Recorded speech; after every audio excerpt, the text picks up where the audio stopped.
ఈరోజు 2025-20 కోట్ల రూపాయల బడ్జెట్ని ఈరోజు ప్రవేశపెట్టుకోవడం జరిగింది. వ్యవసాయ, ఆరోగ్య, విద్య, బీసీ సంక్షేమ ఇలా ఎన్నో రకాలైన శాఖలన్నిటికీ కూడా అత్యధికంగా ఈరోజు బడ్జెట్ని కేటాయించి ఇది ప్రజల బడ్జెట్గా ఈరోజు అసెంబ్లీలో ప్రవేశపెట్టుకోవడం జరిగింది. ఇందుకు పయ్యావుల కేశవ్ గారికి, లోకేష్ అన్న గారికి, అదేవిధంగా చంద్రబాబు నాయుడు గారికి ప్రత్యేకమైన కృతజ్ఞతలు యావత్ ఆంధ్ర రాష్ట్ర ప్రజల తరఫున. అయితే ఈరోజు బీసీ వెల్ఫేర్ కి మనం సంబంధించి చూసుకుంటే దాదాపుగా 47,000 కోట్ల రూపాయలు బీసీ సంక్షేమానికి ఈరోజు కేటాయించి బీసీల అభివృద్ధి ధ్యేయంగా పనిచేస్తుంది ఈ ఎన్డీఏ కూటమి ప్రభుత్వం అని చెప్పి మరొకసారి నిరూపించుకోవడం జరిగింది.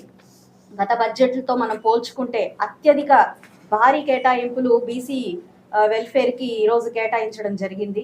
ఇందుకు ఎన్నో రకాలుగా వెనకబడిపోయి ఉన్న బీసీ ప్రజలందరూ కూడా ఈ యొక్క బడ్జెట్ చూసి ఆశ వ్యక్తం చేస్తూ ఉన్నారు. ముందుకి అభివృద్ధి పదంలో ముందుకు వెళ్తాము అని చెప్పి ఆశాజనకంగా ఉన్నారు.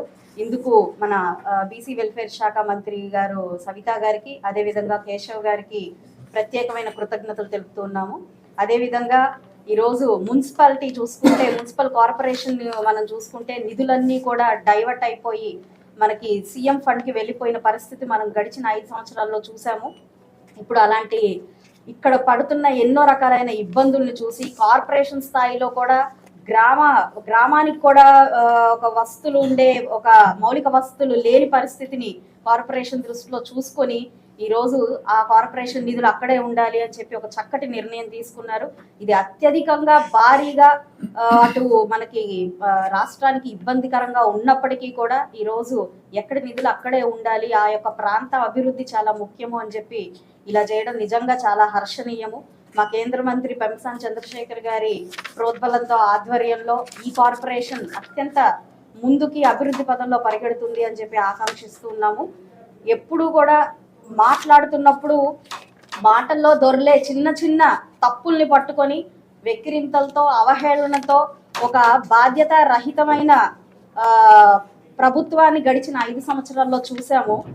అయినప్పటికీ ఎన్నో రకాలైన ఆర్థిక భారాన్ని నెత్తిన వేసి, ఎన్నో రకాలైన ఆర్థిక నేరాలకు పాల్పడి ప్రజల మీద ఎన్నో రకాలైన భారాల్ని వేసి ఈ రాష్ట్రాన్ని కనీసం 20 సంవత్సరాలు వెనక్కి తీసుకెళ్లిన ప్రభుత్వాన్ని ముందుకు తీసుకెళ్లి ప్రజల్ని ముందుకు తీసుకెళ్లే బాధ్యతని ఎన్డీఏ కూటమి ప్రభుత్వం తన మీద వేసుకొని ఎన్నో రకాలైన అప్పులు ఉన్నప్పటికీ కూడా ఇంత భారీ కేటాయింపులతో రాష్ట్రాభివృద్ధి ధ్యేయంగా ముందుకు వెళ్తుంది అంటే నిజంగా రాష్ట్ర ప్రజలందరూ కూడా ఈ మంచి ప్రభుత్వానికి రుణపడి ఉండాలి.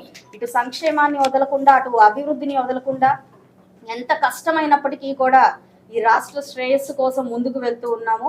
అటు అమరావతి అభివృద్ధికి, ఇటు పోలవరం అభివృద్ధికి కూడా కేంద్రం మనకి ఇచ్చిన నిధుల్ని కూడా మనం ఎంతో హర్షంగా వ్యక్తం చేస్తూ ఈరోజు అన్ని విధాలుగా మనం రాష్ట్రాన్ని అభివృద్ధి పరంగా పరిగెత్తే విధంగా అటు కూటమి ప్రభుత్వం చేస్తుంది.